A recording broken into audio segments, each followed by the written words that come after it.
Bir güzellik. Günaydın. Bu güzelliğe baktığınızda ne görüyorsunuz? Haydi bakalım. Gel böyle. Ceren abi, elden aşağı indir. Bak. Dünya güzeli bir genç kız. Gözler süper, burun süper, yüzü süper, tam bir prenses. Kıyafeti, tarzı, renk seçimi efsane. Efsane. Ama ne var? Soluk benizli, gri tenli, hafif göz altları mor. Bunlar neyin göstergesi biliyor musun? Sen çok hassas bir bebeksin. Çok hassas bir genç kızsın daha doğrusu. Her şeyden etkileniyorsun. Değil mi? Bakalım muayene edelim mi sen? Canın hiç yanmayacak, tamam mı güzel kız? Haydi bakalım bakıyorum. Bu ışıklı kameramız. Bak şimdi böyle bakıyorum. Tamam mı bir tane? Şimdi önce kulaktan başlayacağız, tamam mı? Çevir bakayım benim boncuk kızım. Aferin benim güzelciğime. Şu anda gördüğümüz orta kulakta bir sıvı birikmesi var. Bu kulağına bakalım. Bu kulağında da bir hafiften sıvı birikmesi var. Kulaklarında. Aç bakayım güzel kızım ağzını. Bakalım. Hadi bakalım. Aferin güzel kızıma. Burnuna bakıyorum. Bak sen de ablası.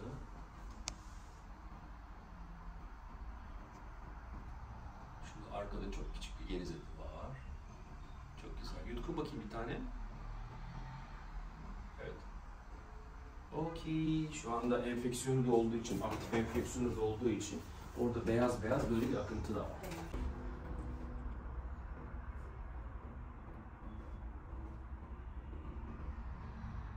Aferin benim güzel kızıma. Şimdi bu güzel kızların ya da bu tür çocukların hepsinde bariz bir, belirgin bir özellik var.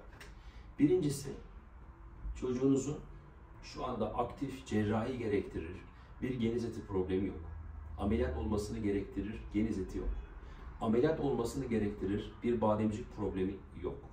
Çocuğunuzun temel hastalığı reaktif hava yolu hastalığı. Bu ne demek?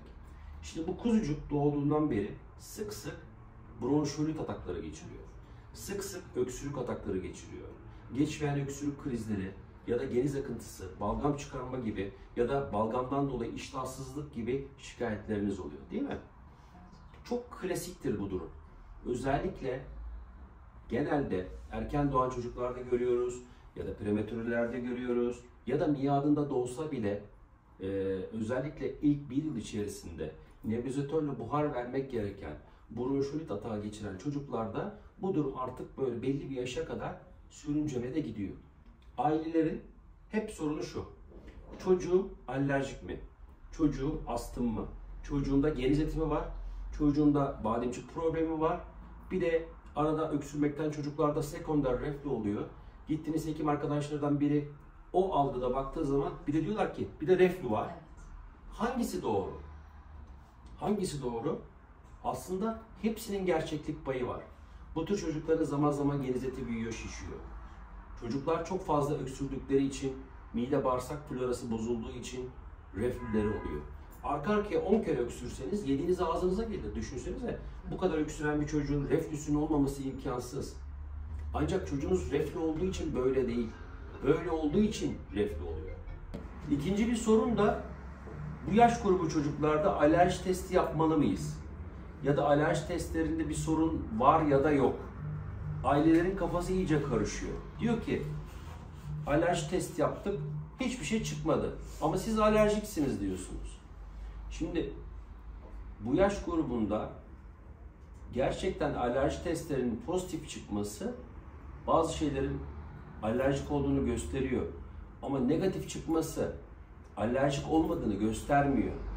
Yani alerji testleri bazen değişkenlik gösterebiliyor. Kullanmış olduğunuz ilaçlara, çocuğun immün sistemine göre. Dolayısıyla bu yaşlarda alerji testi yapmanın bize çok bir faydası olmuyor. Ve o teste bakarak bir yorum yapmak da söz konusu değil.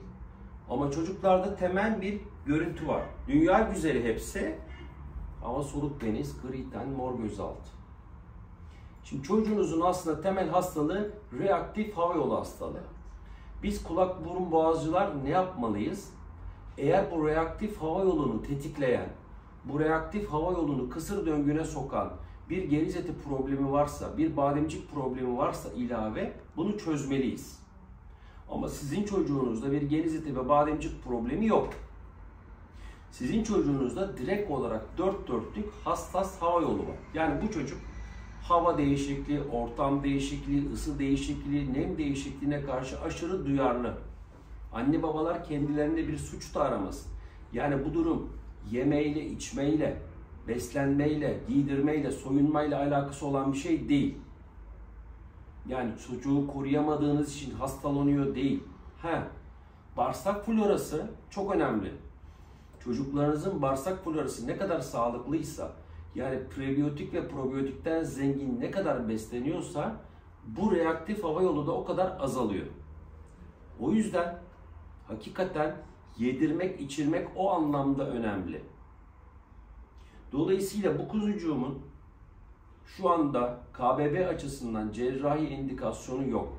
Ancak bazı ilaçları uzun süreli kullanmak zorunda, zaman zaman nebizatörle buhar almak zorunda. Bu durum 8, 10, 12 yaşlara gittikçe azalacak, azalacak, azalacak. Olayın mantığı bu arkadaşlar. Okey?